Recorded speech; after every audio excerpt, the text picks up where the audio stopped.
दोस्तों ये question third है और इस क्वेश्चन थर्ड में आप आकृति को देख लें। यही आकृति जिसकी संख्या है 6.8। क्वेश्चन में दिया हुआ है कि पहले त्रिभुज ए बी सी में एल एम समानांतर है बी सी के और दूसरे त्रिभुज ए सी डी में सी डी के समानांतर एल एन है। तो हमें सिद्ध करना है कि A M upon A B बराबर होना चाहिए A N upon A D. अब आइए हम प्रमाण की तरफ चलते हैं। हम त्रिभुज ले लेते हैं सबसे पहले ए बी सी। तो त्रिभुज ए बी सी में आप देख सकते हैं कि क्योंकि एम एल ये समानांतर है बी सी के, त्रिभुज में एक भुजा समानांतर एक भुजा के, तो यह समानांतर रेखा एल एम या एम एल दो भुजाएं ए बी और ए सी को समानुपात में बांटेगी। तो हम कह सकते हैं कि तब A M upon A B ये बराबर हो जाएगा ए एल अपॉन ए सी, और इसको हम इक्वेशन नंबर सेकंड कर देते हैं। और दूसरी बात अब हम लेते हैं, अब त्रिभुज ए सी डी में या ए सी डी से इस त्रिभुज में अगर आ जाए तो अगेन ये भुजा सी डी के समानांतर है, तो ये ए डी और ए सी को समान अनुपात में बांटेगा। तो इसमें हम लिख सकते हैं वही बात कि एल एन समानांतर है सी डी के, और इस आधार पर हम लिख सकते हैं कि ए एन अपॉन ए डी ये बराबर होगा ए एल अपॉन ए सी। ये इक्वेशन नंबर सेकंड करते हैं। तो अब from equation first and second हम देख रहे हैं कि ए एल अपॉन ए सी यहाँ भी है, यहाँ भी ए एल अपॉन ए सी है, और ये दोनों यहाँ पर बराबर है A M upon A B के, यहाँ पर ये बराबर है एन अपॉन ए डी के। तो समीकरण 1 और 2 से हम कह सकते हैं और बिल्कुल कहेंगे कि A M upon A B ये बराबर हो गया A N upon A D के। आप इसको आराम से 1 मिनट में कॉपी कलम लेके लिख के देख सकते हैं, और यही सिद्ध करना था और इसलिए हम आगे बढ़ना चाहेंगे। गाइस क्वेश्चन नंबर चौथे में जैसा कि सवाल में दिया है कि आकृति 6.19 में 6.9 यही आकृति है जिसमें त्रिभुज है ए बी सी, और दिया हुआ है कि डी ई समानांतर है ए सी के।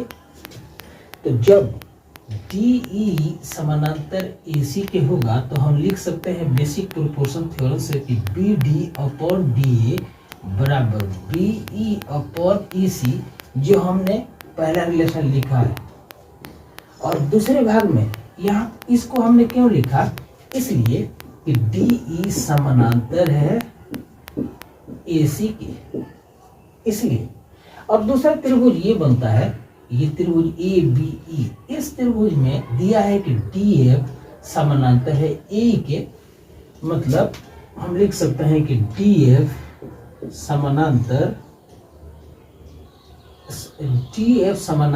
ए। तो हम ये रिलेशन लिख सकते हैं, क्या लिख सकते हैं कि B D upon D A बराबर B F upon F E. तो ये हो गया इक्वेशन नंबर सेकेंड। अब ये दोनों इक्वेशन समीकरण 1 और 2 को अगर हम तुलना करते हैं तो लेफ्ट साइड में ये जिसके बराबर है वही ये वाला भी इसी के बराबर है, और इसलिए ये दोनों आपस में बराबर होंगे, मतलब बी एफ बराबर B F upon F E बराबर हो जाएगा ये डी ई अपॉन ई सी के और एफ सी के। और यही हमें सिद्ध करना है, ये ई सी है, यही हमें सिद्ध करना है। तो इस तरह से क्वेश्चन नंबर चौथा आशा करता हूं कि आपको जरूर क्लियर हुआ होगा। अब हम अगले क्वेश्चन 5वें को लेते हैं।